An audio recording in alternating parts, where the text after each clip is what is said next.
Perkenalkan, nama saya Jonathan Nailim. Saya dari kelas 1 IHMA. NPM saya 2251034. Pada kesempatan kali ini, saya akan mengerjakan tugas ujian tengah semester saya dengan mata kuliah Sosiologi Hukum. Pada kesempatan kali ini, saya akan mengangkat sebuah bidang hukum, yakni hukum pidana, untuk menjadi materi utama dalam tugas kali ini. Sebelumnya, saya menjelaskan tentang apa itu hukum. Hukum adalah seperangkat atau sekumpulan aturan yang bersifat mengatur dan memaksa. Tujuannya untuk mengatur pola hidup dan tingkah laku masyarakat, dan apabila dilanggar akan menimbulkan sanksi bagi orang yang melanggarnya. Lalu, apa itu hukum pidana? Hukum pidana adalah hukum yang mengatur perbuatan-perbuatan yang dilarang oleh undang-undang dan berakibat diterapkannya hukuman atau sanksi bagi siapa yang melakukan dan memenuhi unsur-unsur perbuatan yang disebutkan dalam undang-undang pidana. Selanjutnya, saya akan menunjukkan video wawancara saya dengan masyarakat terkait penyebaran berita hoax. Halo Bang, boleh nanya nggak? Boleh, boleh, boleh, boleh. Oke, pertama aku mau nanya dulu, nama Abang siapa? Nama saya Clay. Oke, jadi mau ditanya-tanya nih Bang ya. Siap, siap, siap. Pertanyaan pertama itu, Abang pernah dapat berita hoax nggak? Pernah. Sering, sering. Sering ya. Abang tahu nggak kalau berita hoax itu diatur dalam pasal? Baru tahu saya. Oh, baru tahu ya. Eh, Menurut Abang, kenapa sih berita hoax itu masih bisa kesebar luas di internet atau di berita-berita gitu? eh Apa ya? Menurut saya mungkin karena masyarakat Indonesia yang saat menerima berita hoax itu tidak memverifikasi lebih lanjut kebenaran berita tersebut. Jadi mungkin sekali dapat langsung disebarluaskan. Oh, jawaban bagus, jawaban bagus. Pertanyaan terakhir nih Bang, menurut Abang gimana sih caranya biar masyarakat Indonesia itu, atau Abang sendiri mungkin, bisa terhindar dari hoax? Mungkin perbanyak apa ya? Apa tuh Bang? Mungkin saat mendapatkan berita kita harus mencek kebenaran berita tersebut dulu, pastikan sumber-sumber dari berita yang kita dapat itu apa ya? Valid gitu Bang? Iya, valid. Ah, Contohnya mungkin ya Metro TV, oke. Kompas TV. Ah, di situ nggak ada berita-berita hoax itu. Oke, Ya. siap. Ya. Meskipun saya dalam nonton berita, tapi di situ saya pasti Oke. Dulu, perkenalkan nama saya Miracle Petrus Dumus. Saya boleh nanya-nanya nggak hari ini? Sekarang ini? Boleh, boleh. Jadi boleh nanya pertama itu, kamu pernah dapat berita hoax nggak? Sebelumnya pernah ya. Pernah ya? Iya. Kamu tahu nggak kalau berita hoax itu diatur dalam undang-undang? Nggak tahu. Nggak tahu ya. Uh, Menurut kamu gimana sih? Kan kamu pernah dapet nih berita hoax. Menurut kamu kenapa hoax itu masih ada? Karena dari penyebar berita hoax ini mereka masih sering-sering menyebarkan berita hoax supaya mendapatkan korban.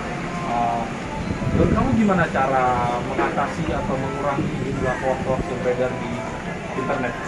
Dengan menerapkan peraturan supaya tidak ada lagi penyebaran hoax. Terima kasih ya. Ya. Halo Bang, mau nggak ditanya-tanya? boleh. Nama Abang siapa? Wilson. Oke. Mau ditanya-tanya ya? Iya. Oke, jadi pertanyaan pertama itu, Abang pernah nggak dapat berita hoax? Sering. Sering. Oke, pertanyaan kedua, Abang tahu nggak kalau hoax itu diatur dalam peraturan perundang-undangan? Nggak tahu sih. Nggak tahu ya, nggak apa-apa. Pertanyaan ketiga ini, kan Abang pernah dapat berita hoax nih. Menurut Abang kenapa sih berita hoax itu masih bisa kesebar luas di berita atau di internet gitu? Gabut kayaknya. Gabut, oke. Terus pertanyaan terakhir nih Bang, kalau Abang misalnya dapat berita hoax tuh, gimana cara Abang bisa memfilter atau menghindari hoax itu, atau tahu itu hoax itu gimana? eh Perbanyak tengok internet sih, tengok-tengok aja berita gitu, jangan tengok satu aja. Jadi baca banyak sumber ya? Ya. Oke, makasih Bang. Halo Bang, boleh nanya nggak Bang? Boleh. Boleh ya. Nama Abang siapa? Chandra Halim. Chandra Halim. Oke, masuk pertanyaan pertama ya Bang. Abang pernah nggak dapat berita hoax? Sebelumnya belum sih. Belum ya. Abang tahu nggak kalau hoax itu diatur dalam peraturan perundang-undangan? Belum tahu juga. Belum tahu juga. Kan abang belum pernah dapat berita hoax nih. Gimana sih cara abang sampai nggak pernah dapat berita hoax itu gimana caranya? Sebenarnya saya nggak ngikutin berita-berita banget sih. Kayak maksudnya ada berita di Google, misalnya kayak di internet gitu. Tapi bahwa saya tahu kalau misalnya berita tersebut kayak mungkin kayak ada hoax apa benarnya, tapi saya nggak gitu ngikutin. Berarti karena nggak terlalu ngikutin makanya menganggap nggak pernah dapat hoax gitu ya? Oke. Mungkin segitu aja sih pertanyaannya karena abang belum pernah dapat hoax. Mantap bang. Oke. Terima kasih bang. Halo bang, boleh nanya-nanya nggak? Boleh tuh. Mau nanya apa itu? Seputar pengetahuan abang tentang hoax saja. Pertama-tama mau nanya, nama abang siapa? Ini ya kenalan ya. Nama saya Harvey Fernando. Bang Harvey ya. Oke, pertanyaan pertama itu abang pernah nggak dapat berita tentang hoax gitu? Atau berita hoax? Kalau berita hoax sering lah seharusnya ya. Sering. Ya? Sering. Abang tahu nggak kalau hoax itu ada diatur dalam diatur dalam peraturan perundang-undangan? Sepengetahuan saya, hoax itu seharusnya ada diatur di dalam perundang-undangan. Cuman untuk lebih spesifiknya saya kurang tahu, yang pasti ada. Berarti abang tahu ada tapi nggak tahu di mana ya? Iya. Menurut abang nih, kenapa sih berita hoax itu masih bisa kesebar luas di masyarakat? Contohnya dari internet atau berita gitu? Kalau menurut saya ya, kebanyakan orang lihat judul beritanya itu mereka langsung nggak peduli kebenarannya, mereka langsung sebarin.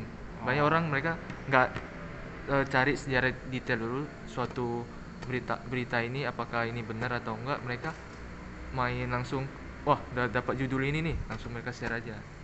Terus kan mereka sebenarnya juga mereka nggak tahu detailnya apa. Contohnya orang ini yang sebar ini kita tanya detailnya pun saya rasa dia juga nggak tahu kan, dia cuma asal nyebarin doang. Dan itu juga bahaya kan. Jadi menurut abang nih, gimana sih cara masyarakat biar bisa terhindar dari berita-berita hoax gitu? Untuk berita-berita biasanya hoax itu pasti berita-berita itu yang lagi hangat, yang lagi tinggi-tingginya. Nah, pasti banyak orang tuh mereka kayak lomba-lombaan kan buat siapa duluan sebarin berita ini. Karena nanti otomatis kan orang yang dengar berita ini kan mereka langsung oh gini-gini. Tapi untuk menghindarinya ini orang yang baca ini seharusnya mereka ini cari dulu beritanya ini, mereka telusuri dulu secara detail apakah berita ini udah benar atau belum. Kalau belum benar kan otomatis kan berita ini kan hoax gitu. Kalau berita yang udah benar ya otomatis bagus dong. Berarti harus baca detail lah. Baca lebih detail, telusuri lebih dalam lah. Jangan asal-asal terima aja gitu. Makasih ya bang. Oke, sama-sama. Selanjutnya, saya akan memaparkan analisa saya tentang kesadaran masyarakat terkait hoaks. Yang pertama, saya melihat bahwa hampir sebagian besar masyarakat pernah mendapatkan hoaks. Terbukti dengan 4 dari 5 orang yang saya wawancarai mengaku pernah, bahkan sering mendapat berita hoaks. 1 di antara 5 orang yang mengaku belum pernah mendapat berita hoaks pun disebabkan karena kurangnya minat terhadap berita dan tidak terlalu mengikuti berita. Yang kedua, saya melihat bahwa tingkat kesadaran masyarakat Indonesia terhadap hukum masih sangat rendah. Dibuktikan dengan dari 5 orang yang saya wawancarai, hanya 1 dari 5 orang yang mengetahui bahwa penyebaran hoaks termasuk dalam kategori perbuatan melanggar hukum yang diatur dalam undang-undang. Padahal, faktanya dalam Undang-Undang Nomor 11 Tahun 2008 tentang Informasi dan Transaksi Elektronik, pasal ke-28 ayat 1 dan 2, atau pada Undang-Undang Nomor 19 Tahun 2016 tentang perubahan atas Undang-Undang Nomor 11 Tahun 2008 tentang Informasi dan Transaksi Elektronik pada pasal ke-45A ayat 1 dan 2. Diatur mengenai penyebaran berita hoaks atau yang lebih sering disebut dengan hoaks. Yang ketiga, masyarakat menganggap bahwa hoaks masih berkeliaran atau bisa terus disebarkan oleh pihak yang tidak bertanggung jawab karena masih rendahnya minat literasi oleh masyarakat, sehingga masyarakat mudah dipengaruhi oleh berita hoaks. Salah satu dari narasumber saya mengatakan bahwa banyak orang yang membaca berita hanya dari judulnya saja, tanpa membaca isinya dan memastikan kebenarannya. Dan menurut saya, itu merupakan sebuah fakta yang terjadi di masyarakat sekarang-sekarang ini. Yang keempat, saya Saat saya bertanya tentang bagaimana cara terhindar dari hoaks, hampir semua mengatakan bahwa memperbanyak literasi dan jangan hanya membaca satu sumber merupakan cara yang terbaik agar terhindar dari berita bohong atau hoaks. Namun ada juga yang menjawab dengan menerapkan peraturan. Selanjutnya, saya akan menganalisa model kontrol sosial yang sesuai untuk meminimalisir kasus penyebaran berita hoaks. Untuk menentukan model kontrol sosial yang terbaik, saya akan menggunakan teori dari Lawrence. Beliau mengatakan bahwa ada 3 komponen dalam sistem hukum, yakni substansi atau peraturan, struktur atau penegak hukum, dan kultur atau budaya. Saya akan membedah satu persatu agar dapat menentukan model kontrol sosial yang paling efektif. Yang pertama ada substansi atau peraturan. Menurut saya, pada komponen ini tidak terdapat masalah, karena peraturan yang mengatur tentang penyebaran berita hoaks jelas diatur dalam undang-undang, yakni pada UU ITE pasal ke-45A ayat 1 dan 2. Dalam pasal tersebut disebutkan dengan jelas setiap orang dengan sengaja dan tanpa hak menyebarkan berita bohong dan menyesatkan yang mengakibatkan kerugian konsumen dalam transaksi elektronik itu pada ayat 1, dan setiap orang dengan sengaja dan tanpa hak menyebarkan informasi yang ditujukan untuk menimbulkan rasa kebencian atau permusuhan individu dan atau kelompok masyarakat tertentu berdasarkan atas suku, agama, ras, dan antar golongan. Itu ayat kedua. Dan juga akibat dari melanggar peraturan tersebut akan mendapatkan sanksi yang tegas berupa pidana penjara paling lama 6 tahun dan denda paling banyak sebesar 1 miliar rupiah. Yang kedua, ada struktur atau penegak hukum. Penegak hukum dalam kasus ini adalah Kominfo dan kepolisian. Keduanya memiliki peran yang krusial dalam memerangi kasus-kasus berita hoaks. Dengan cara apa mereka memerangi kasus berita hoaks? Pada tahun 2018, Kominfo merilis tim dan mesin pemblokir internet yang diberi nama Cyberdrone 9. Cyberdrone 9 ini memiliki fungsi untuk melakukan pemblokiran terhadap konten-konten yang dianggap negatif. Misalnya itu berita hoaks atau konten-konten pornografi dan lain-lainnya. Selanjutnya, di pihak kepolisian mereka memiliki tim yang bernama Cybercrime Polri yang memiliki tugas untuk menjaga dunia perinternetan agar tetap terhindar dari konten-konten negatif yang merugikan. Yang ketiga, ada kultur atau budaya. Kultur dan budaya sangat berkaitan dengan masyarakat, karena kebudayaan merupakan hasil dari kebiasaan yang dilakukan oleh masyarakat secara terus-menerus.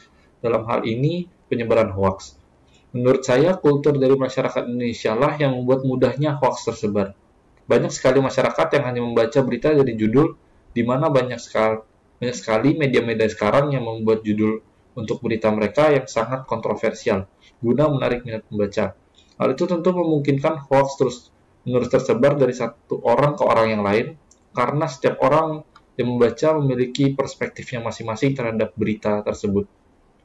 Sehingga, menurut saya, model kontrol sosial yang terbaik adalah dengan cara melakukan tindakan secara preventif. Misalnya dengan cara Kominfo dan kepolisian melakukan kolaborasi dengan sekolah-sekolah untuk melakukan program wajib baca yang ditentukan di hari-hari tertentu atau setiap harinya di jam-jam tertentu. Hal ini baiknya diselenggarakan dari tingkat sekolah dasar agar membentuk karakter dan mental literasi yang tinggi bagi masyarakat Indonesia di masa yang akan datang. Sekian video penjelasan yang saya paparkan, dan sekian juga video tentang ujian tengah semester saya. Kurang dan lebihnya mohon dimaafkan. Sekian dan terima kasih.